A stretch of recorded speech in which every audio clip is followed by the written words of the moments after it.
Daniel 13 अध्याय। Susana Joaquim नामक जड़े व्यक्ति बाबिलोन रे बास करथिले, जे अत्याधिक सुंदरी व प्रभुंक प्रति भयभक्ति प्रदर्शन करिथिला। हिल्कियाकर सेही कन्या सुसना को से विवाह करथिले। ताहार पितामाता नीतिनिष्ठ व्यक्ति थिले व मोसेसंक विधान अनुजाई से माने निज कन्या को शिक्षा देइथिले। जोआकिम धनशाली थिले व तांको गृह को लगी तांकर एक विशाल उद्यान मध्य थिला। जेहेतु से अन्य समस्तंक अपेक्षा जड़े अधिक श्रद्धास्पद व्यक्ति थिले, से हेतु जिहुदी माने तांको साक्षात करिबा पाई आसुथिले। सेही वर्ष जनता मध्यरु 2 जण वयोज्येष्ठ न्यायाधीश रूपे नियोजित हेले। प्रभु सेमानंक संबंध रे कहिथिले, जो माने जनता उपरे कर्तृत्व करिबा पाई नियोजित सेही न्यायाधीश गण व वयोज्येष्ठ मानंक ठारो बाबिलोन ठारो महादश निर्गत हेला। एही माने बारंबार जोआकिम को गृह को आसीथिले व जो मानंकर कौनसी मकदमा थिला से माने एही मानंक निकट को आसुथिले। मध्याह्न बेले लोके जेतेबेले प्रस्थान करिबे सेतेबेले निज पितांक उद्यम रे भ्रमण करिबा उद्देश्य रे सुसना बाहरी आसीथिला। सुसना जेपरि उद्यान को जाई भ्रमण करे ताहा सेही 2 जण न्यायाधीश प्रत्यह देखिथिले व से माने ताहा देखि कामासक्त हेले। फलरे से माने अविवेकी होई निज निज मन को भ्रष्ट कले व स्वर्ग दिगरे निज चक्षु उठाइबा तथा न्याय विचार करिबा विषयरु निवृत्त हेले। ताहा प्रति से मानंकर कामशक्ति उभयंको अभिभूत कला, किंतु से माने निज निज दैनावस्था परस्पर को जणाइले नाही, कारण ताहा प्रति से मानंको कामाभिलाष प्रकाश करिबा पाई से माने लज्जित थिले। किंतु से माने जेपरि ताहार दर्शन लाभ करती एथिपाई से माने प्रत्यह उत्कंठार सह अपेक्षा करिथिले। से माने परस्पर को कहिले, वर्तमान भोजनर समय उपगत, सुतरां आमे गृह को जिबा। तहु बाहरी आसी परस्पर ठारू पृथक होई से माने प्रस्थान कले। किंतु फेरी आसी से माने पुनराय परस्पर को साक्षात कले।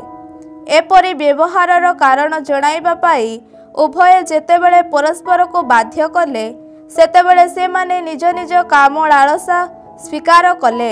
सुतरां ताहाकु जेबे एकाकिनी भावे से माने देखिबा को पाइबे, से परि एक समय संबंध रे से माने सम्मिलित भावे आलोचना करी स्थिर कले। एकदा सुजोगर संधान नहीं से माने जेतेबेले अपेक्षा करी रहिथिले, सेतेबेले निज अभ्यास अनुजाई 2 जण दासी सहित सुसना उद्यान को गला व अत्यधिक गरम होइथिबा जोगु से स्नान करिबा पाई आग्रह प्रकाश कला। ताहाको निरीक्षण करी जो माने सेठारे गोपन रे रहिथिले सेही 2 जण वयोज्येष्ठ मानंक व्यतीत अन्य केही सेठारे नथिले। से निज दासी मानंकु कहिला, मोर स्नान पाई तैल तथा लेपन द्रव्य नहीं आस व उद्यानर द्वार रुद्ध कर। तद अनुजाई से माने उद्यानर द्वार रुद्ध कले व ताहा द्वारा आदिष्ट पदार्थ घेनी आसीबा पाई से माने एक पार्श्व द्वार देई प्रस्थान कले। जेहेतु सेही वयोज्येष्ठ माने लुचि रहिथिले, सेहेतु से माने सेमानंकु देखि नथिले।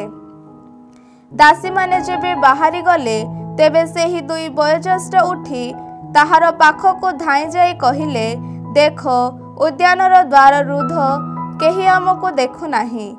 आम्ही माने तुम्हार प्रेमिक, सुतरां तुमे स्वेच्छानुजाई आम सह शयन कर।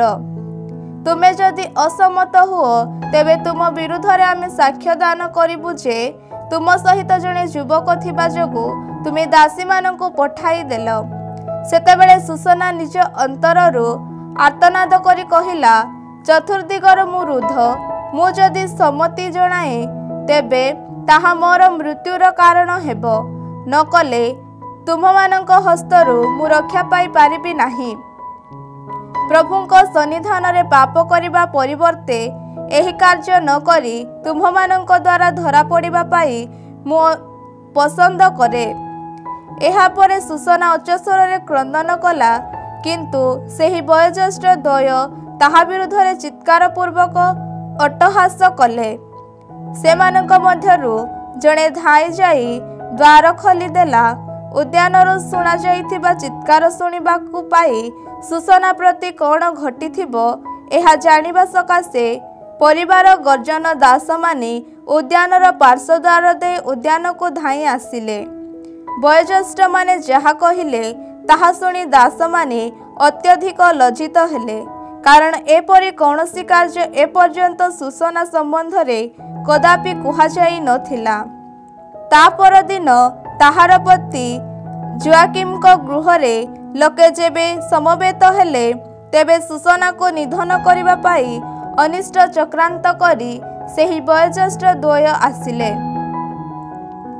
ସେମାନେ ଜନତାକୁ କହିଲେ, ହିଲ୍କିୟାଙ୍କର କନ୍ୟା ଓ ଜୋଆକିମଙ୍କର ପତ୍ନୀ ସୁସନାକୁ ଲୋକ ପଠାଇ ନେଇ ଆସ। ସୁତରାଂ ସେମାନେ ତାହାକୁ ଡାକିବା ପାଇଁ ଲୋକ ପଠାଇଲେ। ତାର ପିତାମାତା, ସନ୍ତାନଗଣ ଓ ଆତ୍ମୀୟମାନଙ୍କ ସମେତ ସେ ଆସିଲା।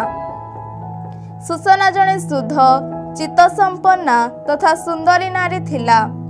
ସେ ଓଢ଼ଣାରେ ଆବୃତ ଥିଲା, କିନ୍ତୁ ସେମାନେ ଯେପରି ତାହାର ସୌନ୍ଦର୍ଯ୍ୟ ଦେଖି ଆସ୍ୱାଦନ କରିପାରନ୍ତି, ସେଥିସକାଶେ ତାହାକୁ ଓଢ଼ଣି କାଢ଼ିବା ପାଇଁ ସେହି ଦୁଷ୍ଟମାନେ ଆଦେଶ ଦେଲେ।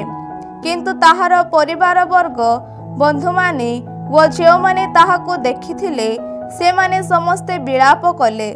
ସେତେବେଳେ ସେହି ବୟୋଜ୍ୟେଷ୍ଠ ଦ୍ୱୟ ଜନତା ମଧ୍ୟରେ ଠିଆ ହୋଇ ତାହାର ମସ୍ତକ ଉପରେ ହସ୍ତାର୍ପଣ କଲେ, କିନ୍ତୁ ରୋଦନପୂର୍ବକ ସେ ସ୍ୱର୍ଗ ଦିଗରେ ଚକ୍ଷୁ ଉଠାଇଲେ, କାରଣ ତାହାର ହୃଦୟ ପ୍ରଭୁଙ୍କଠାରେ ଆସ୍ଥା ସ୍ଥାପନ କଲା।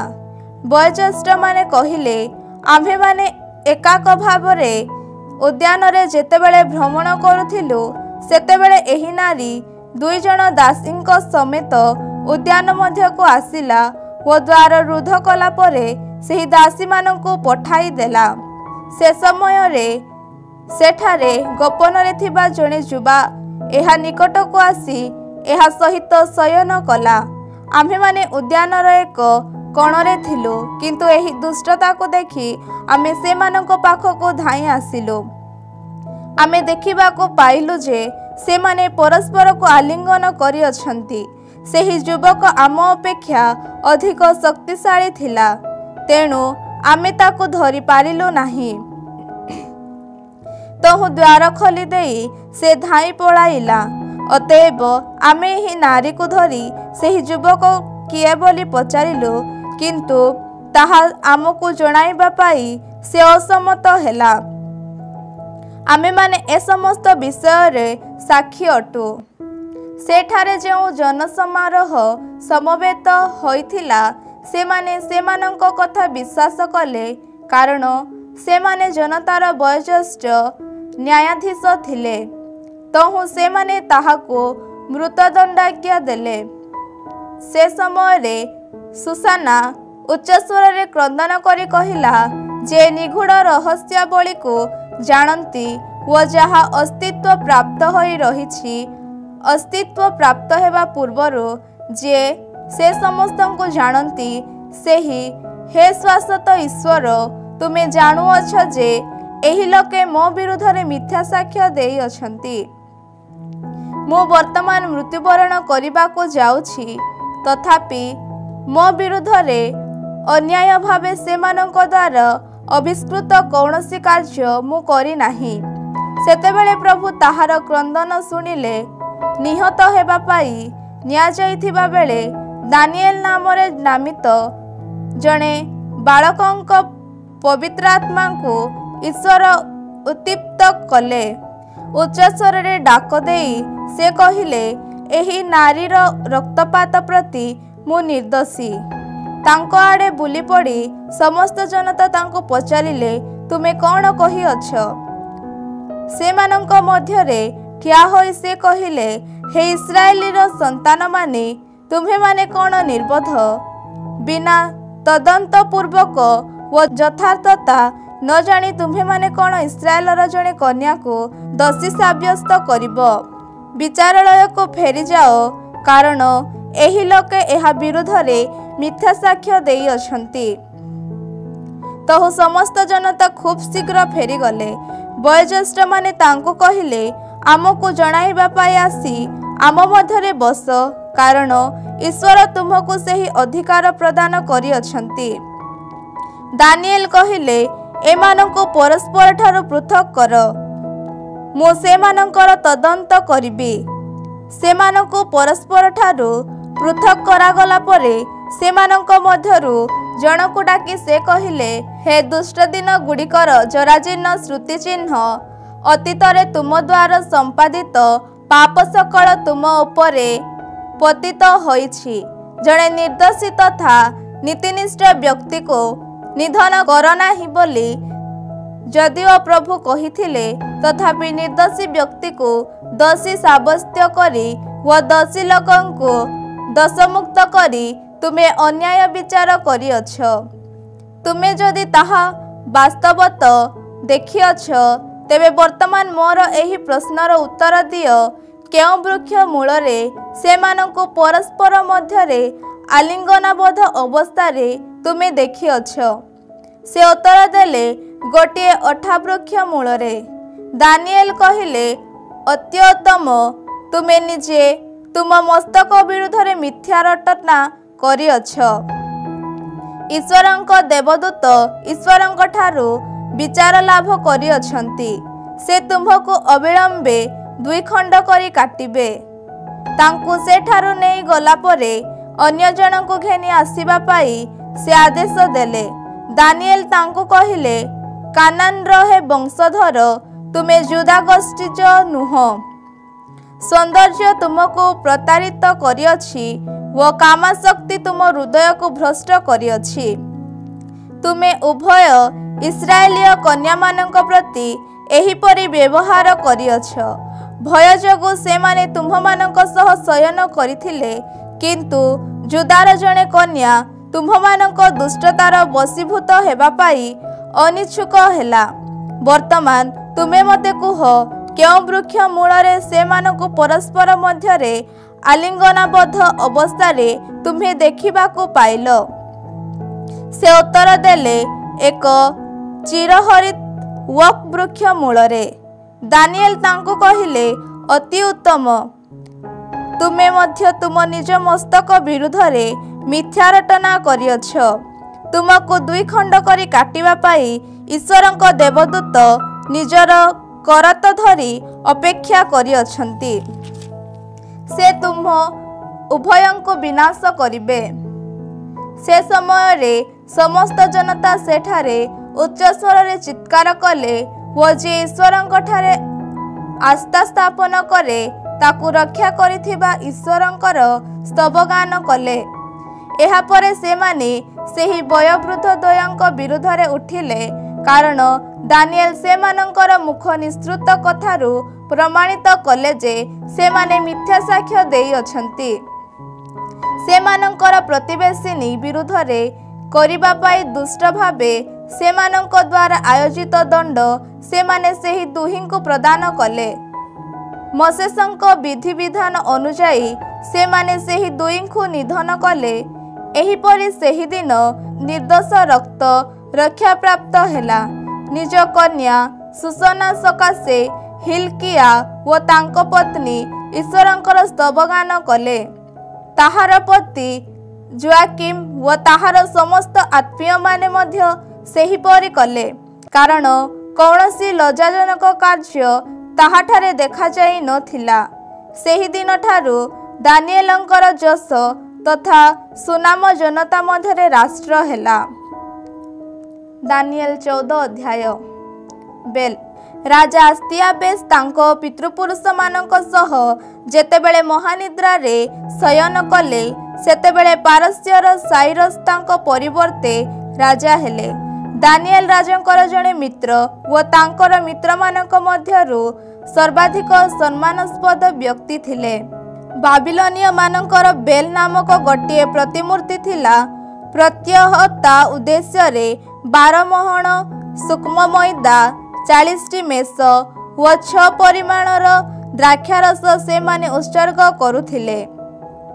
राजा तांकु श्रद्धा जणाइथिले व प्रतिदिन ता निकटको जाई उपासना करुथिले। किंतु दानिएल केवल निज ईश्वर को आराधना करुथिले। राजा तांकु पचारिले, तुमे काहेकि बेल को उपासना करुनाहो? उत्तर रे से कहिले, जे आकाश तथा पृथ्वी सृष्टि कले व जे समस्त मांस मात्र उपरे कर्तृत्व करती, केवल सेही जीवित ईश्वर को मु आराधना करे। कौनसी मानव निर्मित प्रतिमूर्ति को मु उपासना करे नाही। तहु राजा तांकु पुनराय पचारिले, तुमे कौन विवेचना करुनाह जे बेल जणे जीवंत ईश्वर? तुमे कौन देखुनाह जे से प्रतिदिन केते परिमाणर खाद्य पदार्थ भोजन तथा पान करे? हास्य करी सेतेबेले दानिएल कहिले, हे राजा, तुमे तुम निजको प्रतारित कर नाही। कारण भितरे मृत्तिका व बाहरे पितल निर्मित एक पितुला मात्र एहा कदापि किछि ही आहार करे नाही किंबा पान करे नाही। से समय रे राजा क्रुद्ध होई तांको पुरोहित मानंकु डाकी कहिले, तुम्हे माने जदि मते न कुह जे किए ए समस्त खाद्य पदार्थ आहार करे, तेबे तुम्हे माने मरिबो। किंतु तुम्हे माने जदि प्रमाण करि पारिबो जे बेल ए समस्त आहार करे, तेबे दानिएल निहत हेबे, कारण से बेल विरुद्ध रे निंदाजनक कथा कहि अछंती। दानिएल राजा को कहिले, तुमे जहा कहि अछ तद अनुसार सबु किछि करा जाऊ। पुरोहित मानक पत्नीगण तथा संतान मानक व्यतीत बेल रो 70 जन पुरोहित थिले। दानिएलଙ୍କ सहित राजा बेल रो मंदिर को गले। बेल रो पुरोहित माने कहिले, देख आम्भे माने बाहरी जाऊछु। से राजा, तुमे निजे भक्षण पदार्थ ताहा द्राक्षारस प्रस्तुत करी रखिब व द्वार रुद्ध करी तुम मोहर मुद्रा रे ताहा मुद्रांकित करिब। प्रभातरे तुमे जेबे फेरिब, तेबे तुमे जदि देखिबाकु पाइब जे बेल ए समस्त खाद्य पदार्थ भक्षण करी नाही, तेबे आमको बध कर, नचेत जे आम संबंध रे मिथ्या कहिले सेही दानिएल मृत्युवरण करिबे। सेथि सकाशे सेमानंको कौनसी उत्कंठा नथिला, कारण मेज तले से माने जो गुप्त द्वार निर्माण करिथिले ताहा दे भितरे प्रवेश करी समस्त खाद्य पदार्थ भोजन करिबा सेमानकर अभ्यास थिला। से माने जेबे बाहरी गले, तेबे राजा बेल रो भक्षण प्रस्तुत करी रखिले। सेतेबेले दानिएल किछि भस्म आनिबा पाई निज दास मानको आदेश देले। केवल राजांकर दृष्टि रे से माने ताहा मंदिर मध्यरे समस्त स्थान रे बिंछि देले। एहा परे से माने बाहरी गले व द्वार बंद करी राजांक मोहर मुद्रा रे से ताहांकु मुद्रांकित कले। अभ्यास अनुसायी रातिरे से मानक पत्नीगण व संतान मानक समेत पुरोहित माने आसी समस्त खाद्य पदार्थ आहार तथा पान कले। अति प्रत्युषरे दानिएलଙ୍କ सहित राजा आसिले। राजा पचारिले, हे दानिएल, मुद्रांकन ठीक अछि तो? उत्तर रे से कहिले, हे राजा, ताहा ठीक अछि। द्वार खोलिबा संगे संगे राजा मेज ऊपर को चाहिले व उच्चस्वर रे चित्कार करे, हे बेल, तुमे महान, तुम्हारे कौनसी प्रवंचना नाही, किछि ही नाही। सेतेबेले दानिएल हसी उठिले व भीतर को प्रवेश करिबा पाई राजा को बारण कले। तत्परे से राजा को कहिले, चट्टान को निरीक्षण कर व लक्ष्य कर जे ए समस्त पदचिन्ह काहार अटे। राजा कहिले, पुरुषगण नारीगण तथा शिशु मानकर पदचिन्ह देखिबाकू पाए। तहिरे राजा क्रोधान्वित हेले व पुरोहितगण सेमानक पत्नीगण तथा शिशुमानंकु धरी आनिले। तत्परे मेज उपरे थिबा समस्त खाद्य पदार्थ भोजन करबा सकाशे अभ्यास अनुसायी जे गुप्त द्वार देई सेमाने भितरे प्रवेश करथिले ताहा सेमाने तांको देखाई देले। सुतरां राजा सेमानंको निधन कले व बेल को दानिएल हस्तरे समर्पण कले। तहु बेल व तार मंदिर को दानिएल विनाश कले। कुंभीर बाबिलोनिय मानक द्वारा पूजित गोटे कुंभीर थिला।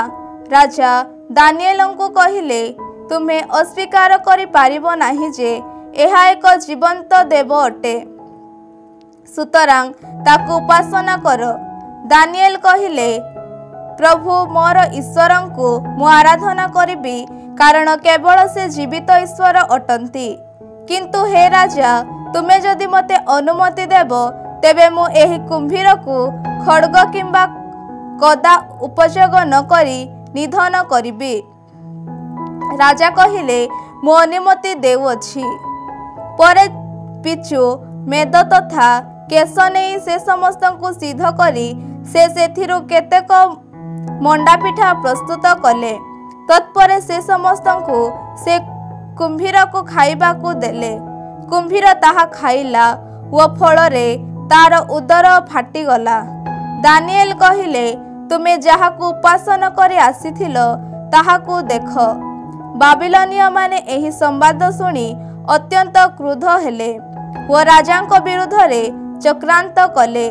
से माने परस्पर को कहिले राजा जने जिहुदी होई अछंती। से बेल को विनाश कले, कुंभीर को हत्या कले व पुरोहित मानकु निधन कले। से माने राजांक पाखक आसी कहिले दानिएल को आम हस्तरे समर्पण कर, नचेत आम्भे माने तुम्हको व तुम परिवार वर्ग को निधन करिबो। जेहेतु से माने तांको बाध्य कले से हेतु से मानकर बसीभूत होई राजा दानिएलंको से मानक हस्तरे समर्पण कले।